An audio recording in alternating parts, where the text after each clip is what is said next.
Hello, everybody, and welcome to the Yarn Thing podcast with Marley Bird. I'm your host, Marley Bird. You can catch the Yarn Thing podcast live every Tuesday morning at 10 o'clock Mountain Time. That's 12 o'clock on the East Coast, 9 o'clock on the West Coast, and 11 o'clock in the Midwest. If you are anywhere else in the world and would like to join us live for the broadcast, please Google what time 10 o'clock Mountain Time is for you. I live in Indiana now, actually. It's not Mountain Time for me. I'm on the East Coast time. But it's always the best way for you to figure out what time it is. Actually, it's even better if you just hit subscribe right here to the Marley Bird YouTube channel and click that little notification bell, and you will be notified whenever I go live or release a new video like I did this morning. And you can come and check it out and smash the like button. Don't forget, guys, you got to make sure you click that like button and leave me a happy comment, please. I love happy comments. We're going to say thank you to our sponsors, XRX Books and Stitches Expos, Buffalo Wool Company, Erin Lane Bags, Creative Bug, and last but certainly not least, Red Heart Yarns, home of Chic Sheep Yarn by Marley Bird. So today's guest is a wonderful knitwear designer.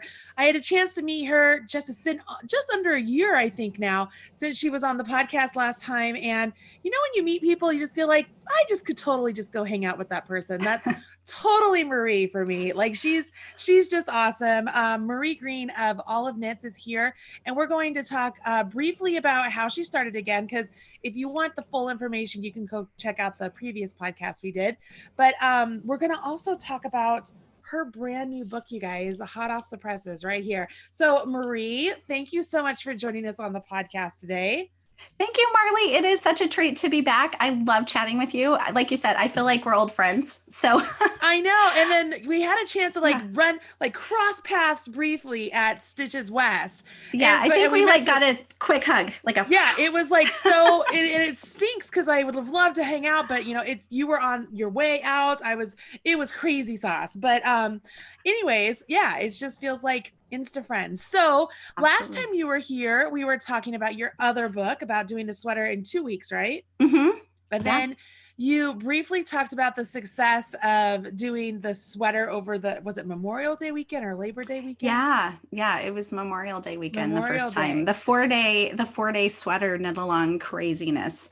Yeah. So you've had another one since then. And so, I mean, I want to know all about that, but let's jump back because I'm getting way ahead of myself. Let's tell people a little bit about you so that way they can get to know you a little bit better. Okay, well, I am a knitter first and foremost. I mean, I love lots of things, but knitting is sort of where my heart is. So I learned to knit when I was a little girl. My grandmother taught me, and I had sort of a drive-through knitting lesson. She came to visit from across the country, and I had been always interested in making with my hands, embroidery and sewing and cross stitch and all those things when I was young. And when I was about 10 or 11, she was there for a visit, and my grandma was an avid knitter. And so she pulled out some tiny little double point needles and some skinny baby yarn and got me started knitting baby booties and Barbie clothes.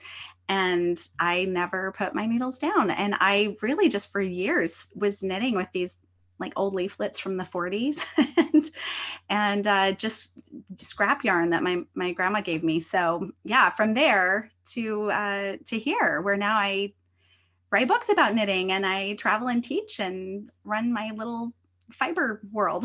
So I love it. When you first started doing design stuff and whatnot, we talked about this before, but sweaters and now shawls, like, is this just the natural kind of progression of how your knitting experience went? That's a great question. Actually, I didn't start knitting sweaters for quite a long time because in the early days, I don't remember if I said this last time, but when I was a kid, I was buying yarn at True Value hardware store. So I was like getting the like pastel baby yarn with a little kind of shiny thread through it. So I didn't ever feel inspired to knit myself a sweater out of that yarn. At that point, I don't even know if I really thought about knitting anything for myself. I was just thinking little trinkets and things. And it wasn't until in my 20s, I really started to want to knit sweaters, but didn't, it's expensive to buy enough yarn for a whole sweater. And when you're on a budget, sometimes that's, you have to kind of plan for that.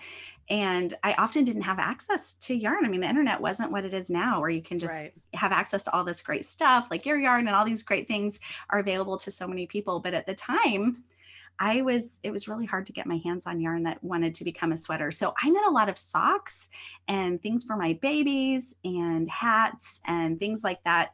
And my followers are going to think that's crazy because they never see me knit socks ever. Like I had somebody say they didn't even think I knew how to knit socks. Well, I do, but I just graduated to a point where I didn't have to knit socks anymore. So it's taken me a while to want to get back to accessories, because then it was like, oh, I can knit sweaters now.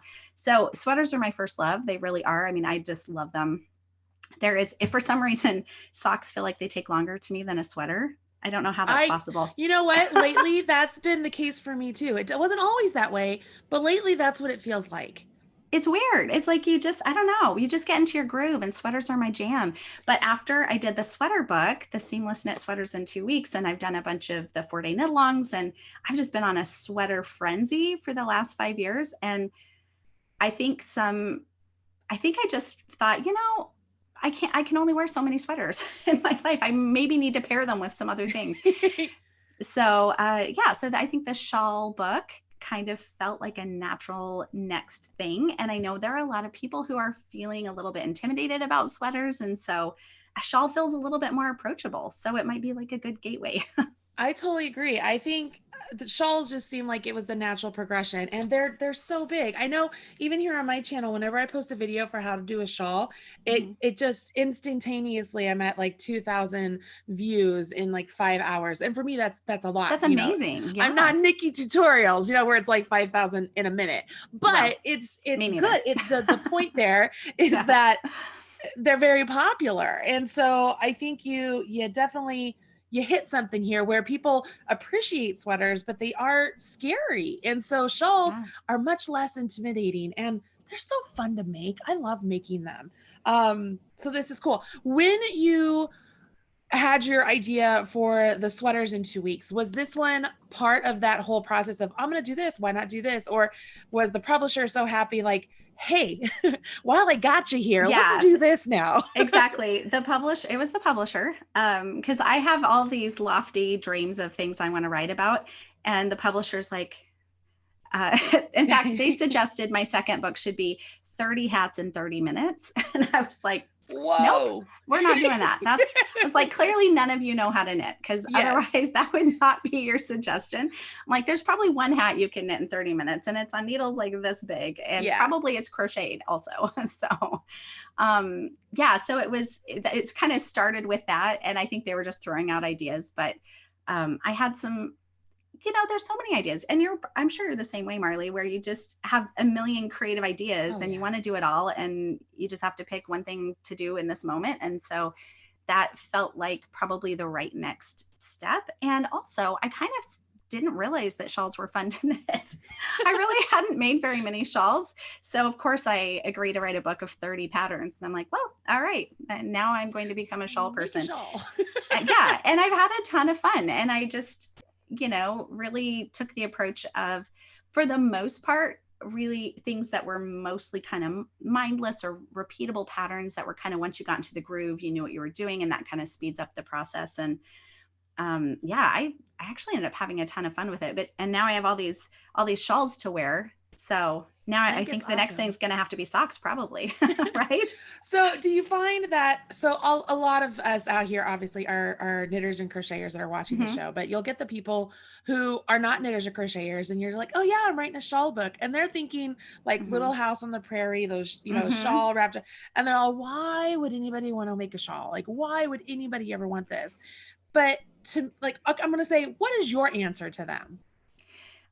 So I honestly think that is exactly what my publisher said, though, when they were like, what do you think you should do then, if not 30 hats in 30 minutes? And I was like, I think it should be shawls and wraps. And they were like, and I think their vision was exactly what you just said, this like over the shoulder with like a little tied knot in front, just, and And I was like, now listen, I had to send them screenshots of things on Pinterest and be like, look, like this is cool. These are hip.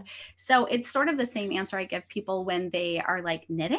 Do people still knit? Is that a thing? My grandma knit. And I'm like, oh, shush. I'm like, listen, it's really quite cool. It's not what you think of as a shawl. It's more like a fashion accessory. And so once they get out of that, Little House on the Prairie frame of mind, they realize, oh, okay, this is actually this. I could see where this would be cool. They're like, oh, that's cute. Oh, I would wear that. Oh, you style it like that. That's so cool. So yeah, exactly. That. It's all in how you wear it. Actually, it totally is. Yeah. Like I totally wear mine. Like the mannequin behind you, I always wear mine like that. Like I never wear it just like draped over my shoulders. That's how I wear it. Right. So you sit down. They're like, okay, we're gonna do this book. Tell me, I always want to know what your process is, because I know for myself, like you said, you get so many different ideas. And even when you narrow it down to, okay, I'm going to do shawls and wraps, that's still like, you just took a piece of pie, but it's like layered, So how did you do it? It's nuts. I am constantly flying by the seat of my pants. I am just going to say that right now. So it's not pretty. And I'm always, there's that imposter syndrome feeling of like, it probably looks like I have it all together. But if you saw what a mess my office is, like underneath here, you would know that. Look, I just noticed I have a ball of yarn just hanging out back there. I loved that. I saw it. And I was like, thank you for doing that, because I have like bins. I'm going to show you right now. I have bins filled with knits on the floor next to me. Look at this. That there. So that's a planner on top, but everything underneath, those are knitting needles. The whole thing that I need to organize into that stand-up thing. So yeah, I mean, look, there's my lunch. Yeah, I'm gonna make you feel so better. right there with you. Needles. Yes. So I totally speak your language. So my creative process is just get it done. Like I just put my head down and I just like plow forward. It's always a much faster process than I want it to be. In my mind, I'm like, if I just had like 3 more months. And we talked about this before, because I think the last time we talked, you were on some really tight deadlines as well. Yeah. And it's so nice to talk to somebody who understands like this deadline life. It's just constantly looming the next thing, and they're all piling on top of each other. So it's, really when I started, I started with the general idea of I was going to go with seasons. So sort of this autumn, chapter, and winter and spring, and some little wraps that are really light for summer. And then from there, I got to work as fast as I possibly could. I just didn't have time. I mean, there's 30 patterns. I mean, that's an insane amount of work for, 4.5, 5 months from start to finish. So it was, I started delegating as quickly as possible. I would you have to. I'd figure out, I'd write up a pattern. And what I've done in the past, and what I prefer to do normally, is I'm knitting it and writing it. And it's this, kind of more steady process. But since it's like an organic sort of process, I think, right? Right? Yeah. And you just sort of modify as you go, and you think, I miss those days. Me too. I miss those days. Because they don't exist anymore. They don't exist anymore. And I feel like once in a while I want to give myself that gift back. I'm going to do that in December. Like I'm just going to knit myself something for fun and just let it be organic, because I miss that so much. Because now it's like a swatch, and I write it and I send it off to a sample knitter, and I just really hope for the best. And honestly, sometimes they come back and I'm like, all right, that looks good. And other times I'm like, well, I would have changed that, but I didn't get to. So this is what it is. And I'm not going to say which ones, because I actually said that to somebody. I was like, oh, there's one in there I just hate. And they were like, which one? And I was like, why don't you try and guess? And they're guessing all these other ones. I'm like, no, actually, I like that one. But then I'm like, it's this one. They're like, what? Oh, I love that. And I was thinking, see, go figure. Like somebody probably likes it. But for me, it just wasn't how I envisioned. I think it's a perfectly fine pattern. You're like describing my life right now. Like I could be easily living your life. Like it's exactly the same. I think we're twins. I'm pretty sure. Somebody in the chat room says, I'm trying, like, what does it say here? Hold on. I'm looking at 2 Marlies right now. like it's like, yes, it feels like I totally get it. That's so cool. the creative life is interesting. It really is. It is. So you broke it up. You just started getting the knitting going. So take me through the book. Take me through your baby. I'll take you through my new baby. Yes, and you can show if you have samples. I'll let you. I'm gonna put you on full screen, Okay. so you have the show. Well, thanks. The first thing I have to say is I dedicated. So the first one was dedicated. My first book was dedicated to my grandmother. My second one is dedicated to my little sister, Anna, who just started knitting a year ago. So shout out to the little sister. And she actually test knit some of these, which was amazing. So that should be a testament to the fact that anybody can do it. And so we kind of start talking about layering, and I go through autumn.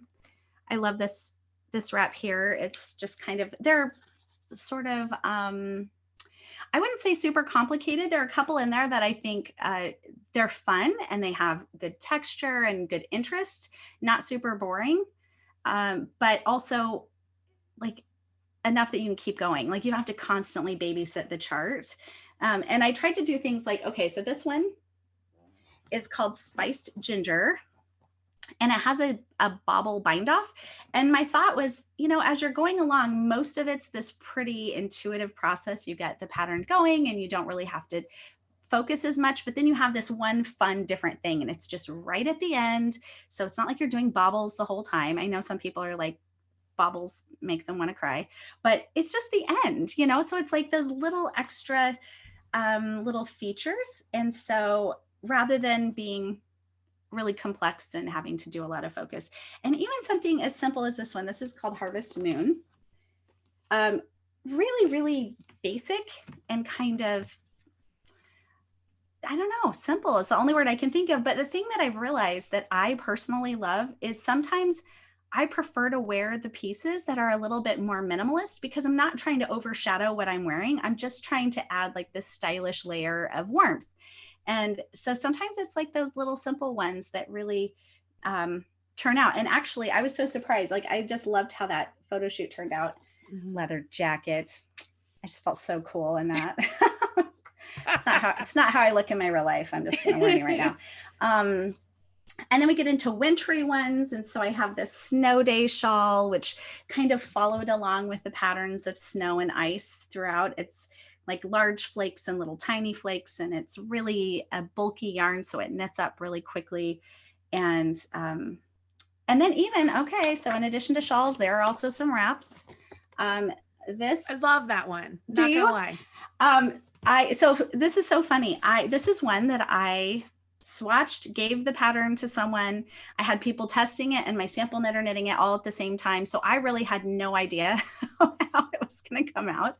And when I got it back, I was like, oh my gosh, that's really fun and really different. It kind of looks like a tornado, blizzard funnel for sure. And it's super cozy and warm. And even a gal from one of my favorite yarn shops is knitting it, modifying it and knitting it as a skirt for herself. I love it. Show it on screen again. Okay. All right. So you got to talk. So it goes to you. Okay. Sorry. Yeah. So here it is. Here it is. Blizzard funnel wrap. And so really, again, kind of mindless, top down, practically a garment, but like with the other things that are good about shawls is gauge isn't as essential. I know some people hear gauge and like run screaming the other direction, and which, to be fair, I'm in love with gauge, because that's the whole reason I can do what I do, is because of gauge swatching and numbers. But with shawls, it's less critical. So that's really good. You could easily make that one into like a swan show too. Like if you totally could. Like I'd look at that. I'm like, oh yeah, I could totally do that. Mm-hmm. You totally could. Absolutely. I love it. I'm going to pause you there for a second, because you did talk about, the wrap and stuff.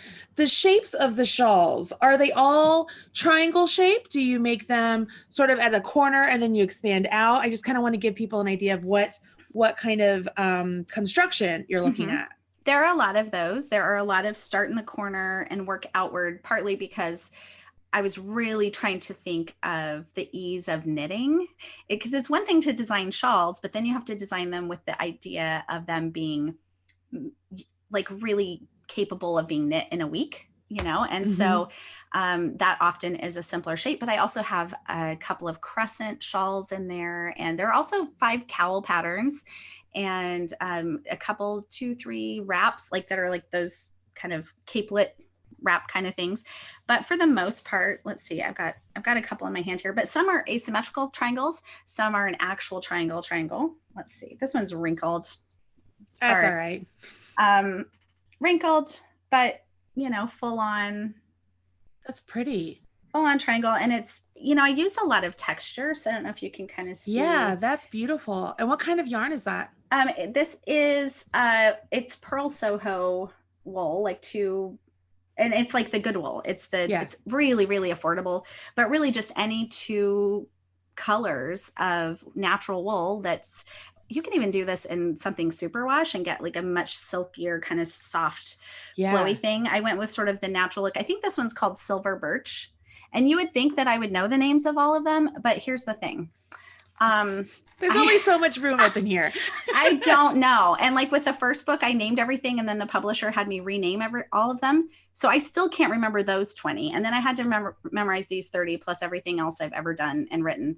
I just can't remember. No. So I'm like, I like it. It's pretty. I don't know what it's called, but get the book and get it yourself. That's right. Look in the book. It's in there somewhere. Yeah. I love that. That is very pretty. I could totally see using the chic sheep for that. I think that would be very pretty. I think so. Yeah. I was thinking your chic sheep would be really nice for that. Really good.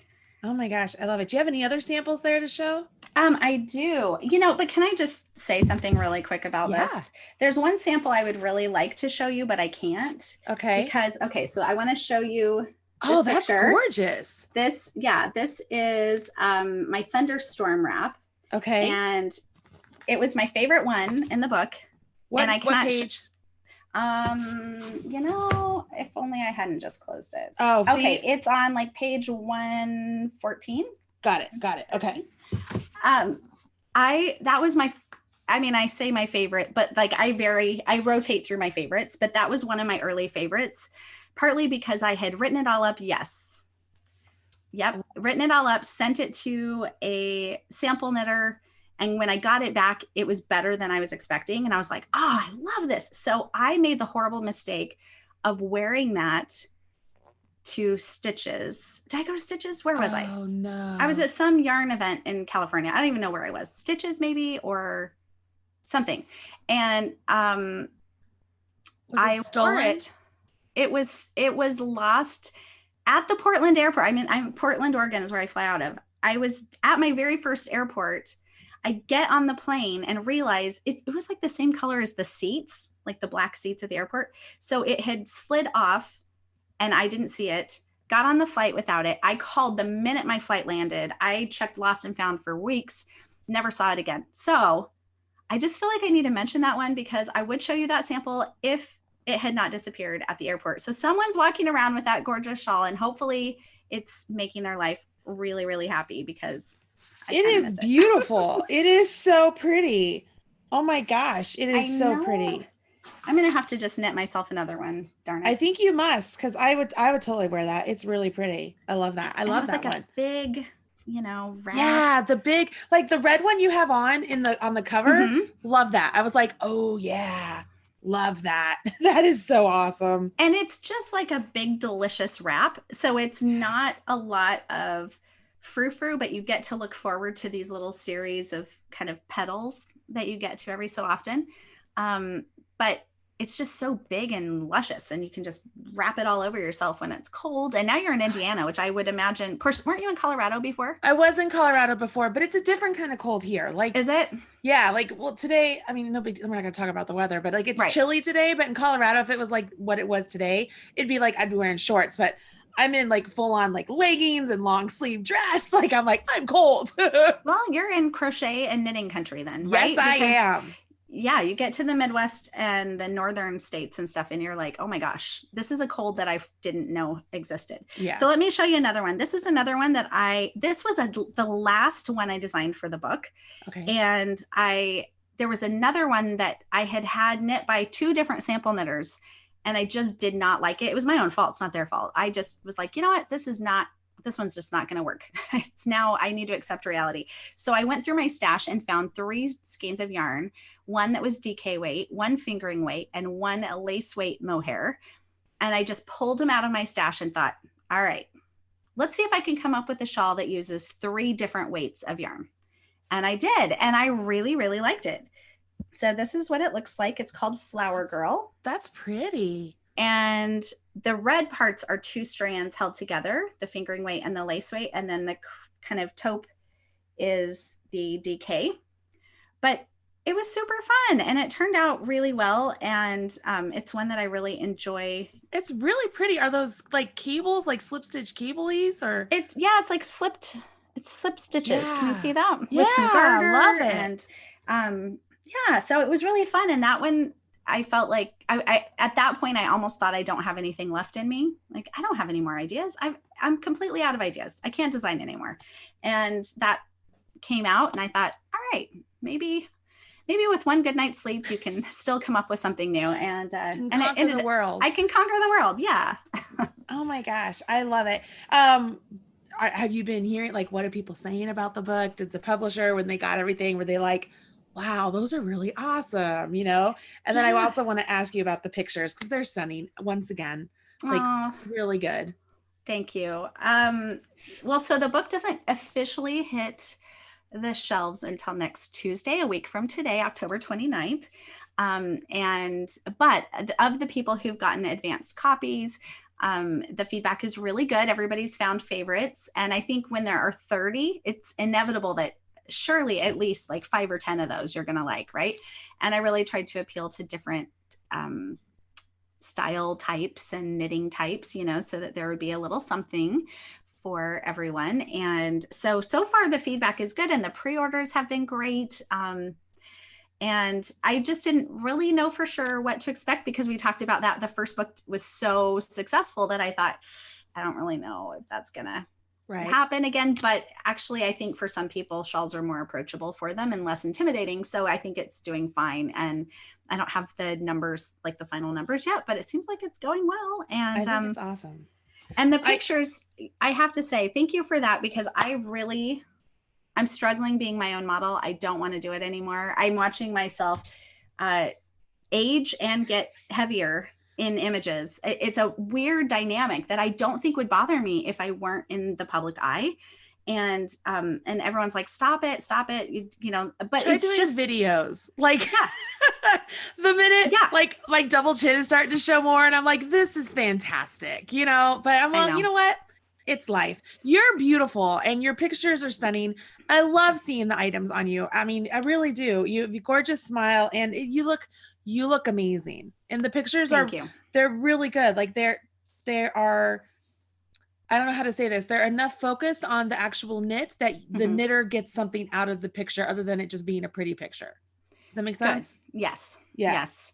And I think too, I'm working on the next big project and I'm bringing in models, which is like this relief. So I get to direct more of the experience, but also the thing I hadn't really thought about before was how difficult it is to keep that. Because part of my brand is it's cheerful and it's not like the solemn, like staring into the distance at the beautiful. I love that. I just couldn't ever pull it off. It just isn't my personality. So I'd always have these big toothy grins and, you know, imagine me every time I go to Europe, everyone's like, stop smiling so big, knock it off. Like, what is wrong with you? I just am like, that cheer is part of my personality. And I think that comes through in my pictures. And so now that I'm looking at having other people model for me, it's like, oh gosh, how do I make sure that cheer and that joy still comes through? Because I don't want to suddenly become this more solemn brand when that's not what my personality is. So make the models laugh. Like when you're there, crack inappropriate jokes, like don't make them laugh like, oh God, I can't believe I'm here. But like, you know, make them laugh and then you'll be fine. You'll be fine. I'm the mom of boys. I can pull out fart jokes if I have to. Right? For real. Totally get it. I love it. I think it's so pretty. I'm looking through the book and people in the chat room, they're asking, okay, so if I'm a beginner, could I do at least a couple of items in this book? My answer is yes. Like I'm looking, I'm like, oh, absolutely. You could, if you were to choose a good one for a beginner knitter, maybe they know how to knit and purl and they know the basics, for them to try out, which one would you suggest? So there are 2 that I think are really great for beginners. Now, this first one, beginners, don't you doubt me, just trust me.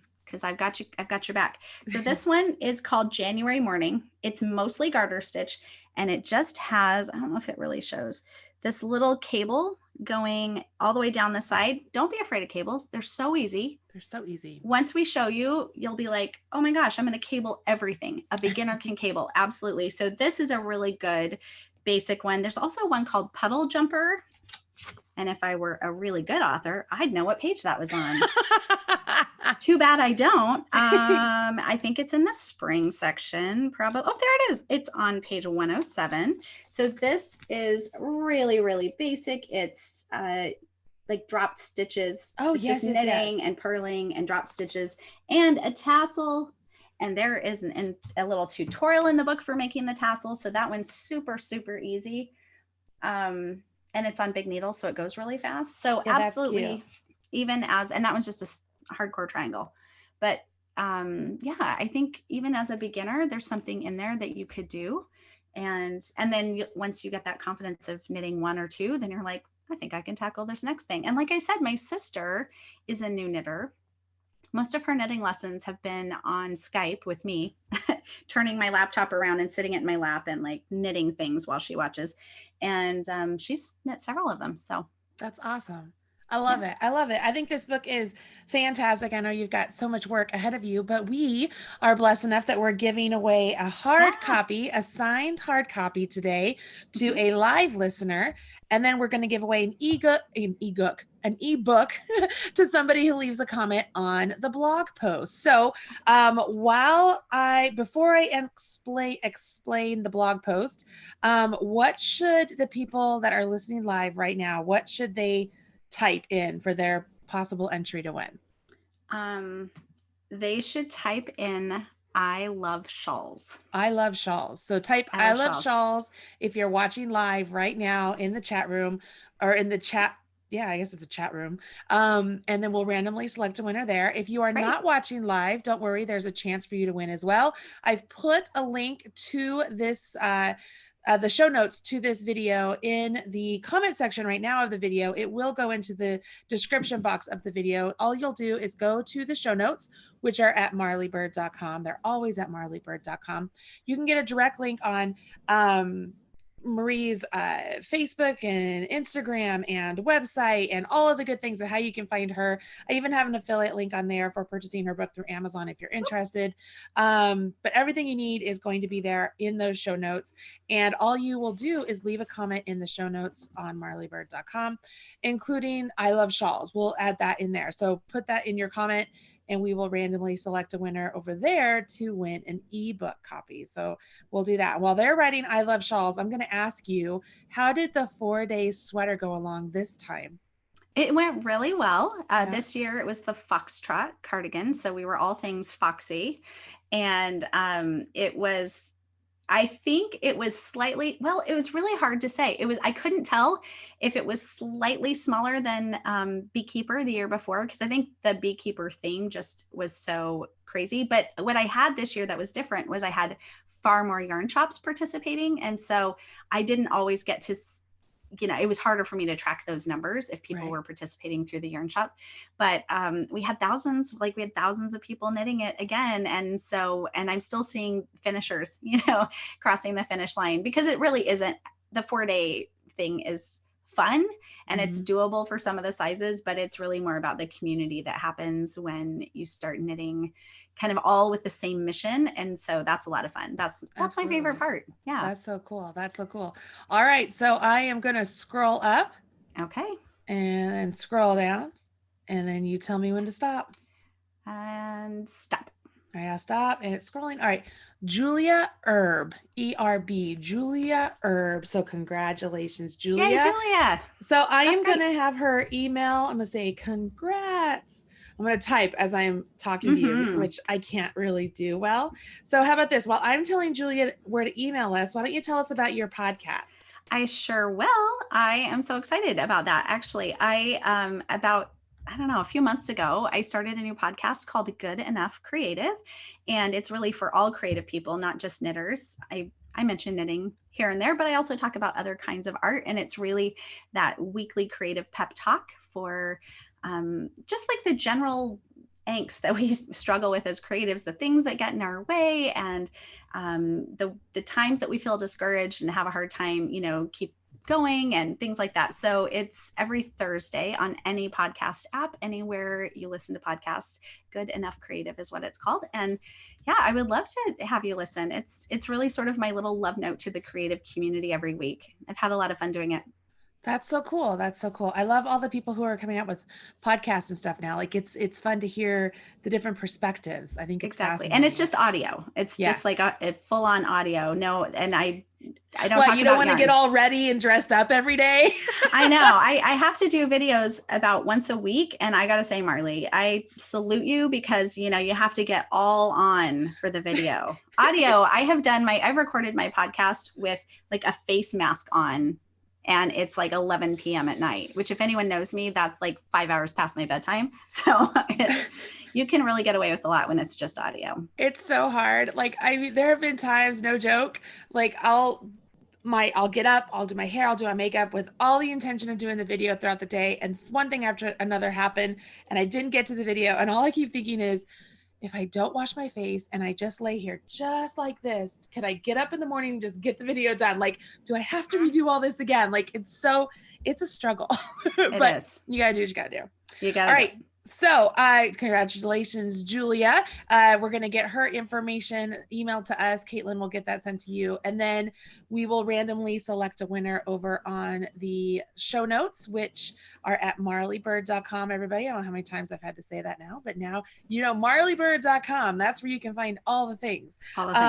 Yeah. And then when we select that winner, we'll get you that information as well. Marie, it's always a delight to have you on here. I wish we lived closer together because I just know we would be in each other. Like I would just hang out with you all the time. Yeah. Weekly coffee dates or happy hours for sure. Yeah. Absolutely.